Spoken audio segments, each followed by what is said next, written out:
Years ago, Troy Gentry and Eddie Montgomery had a difficult discussion: what to do if the other died first. More than just buddies, their musical bond forged the hit-making country duo Montgomery Gentry. They had a musical legacy to protect and fans to consider. "We said to each other, hey, we want Montgomery Gentry to keep going," Montgomery says. "It's weird, I always thought it was going to be me that went down first."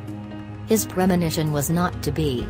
On September 8 this year, hours before they were due on stage at the Flying W Airport and Resort in Medford, New Jersey, Gentry opted to board one of the venue's helicopters for a pre-show joyride. "They texted us about a week before saying, 'We have helicopter rides.' We wanted to do it," Montgomery remembers. Minutes after takeoff, the two-seater craft became crippled by engine problems. It tumbled out of the sky just before 1 p.m., crashing into a wooded area short of the runway. Pilot James Evan Robinson was killed on impact, but the gravely injured Gentry was rushed to nearby Virtua Marlton Hospital. He died later that day at age 50, with his friend of 30 years by his side. "A little piece of my soul got lost there," Montgomery, 54, tells People exclusively in this week's issue. "It was a horrific day, my world changed as much as the band did. It's something that you never get over. It's going to be in my mind and my soul for the rest of my life." Wreckage from the helicopter crash that killed Troy Gentry and pilot James Evan Robinson. Wreckage from the helicopter crash that killed Troy Gentry and pilot James Evan Robinson, courtesy NBC 10 News Philadelphia. It was the tragic end of a partnership that began decades earlier in the honky-tonk clubs of Kentucky. "Me and T, we've known each other longer than we've known our wives," he says. "Nashville didn't put this duo together, we did. We were friends before we were ever in the music business." The pair began playing together alongside Montgomery's brother John Michael. Today Montgomery laughs at his first impressions of his future partner: "I thought he was a pretty boy and he could sing." Montgomery Gentry perform in the early 90s. Montgomery Gentry perform in the early 90s courtesy Montgomery Gentry.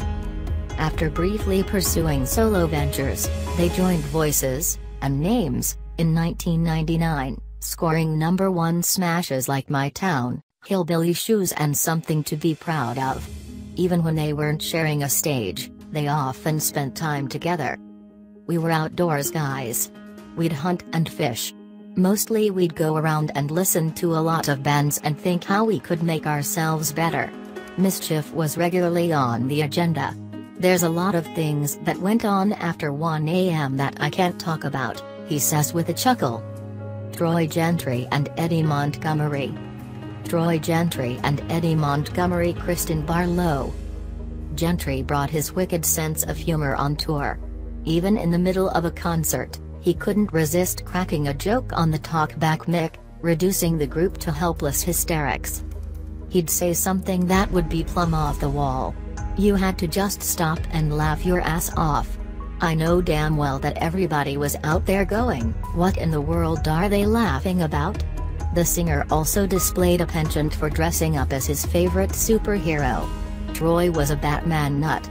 Montgomery recalls. He'd walk around and mess with people. Troy Gentry. Troy Gentry Ed Road AP. For more on how Eddie Montgomery is moving forward after the loss of his longtime musical partner Troy Gentry, pick up the latest issue of People, on newsstands Friday. Days before the crash, Montgomery Gentry were in the studio, putting final touches on their new album Here's to You, due out February 2nd. One song, Better Me, touched them both. The lyrics depict a man whose youthful fire is starting to dim. The opening lines, sung by Gentry, would take on an eerie prescience given what fate had in store. "I'm getting older, finding myself and God getting a little bit closer." It's probably the best I've heard him sing, Montgomery says proudly. It was released as a single just after Gentry's death, a musical eulogy. Montgomery credits his wife, Jennifer, 44, and colleagues in the country music community with helping him cope with his grief. "We never called anyone fans, we called them friends," he tells People. "And me and Troy have been blessed over the years to have a lot of friends." On September 14th, 500 these friends gathered at the Grand Ole Opry to remember Gentry. The star-studded memorial service included performances by Trace Adkins, Charlie Daniels, Little Big Town, and a stirring speech from Vince Gill.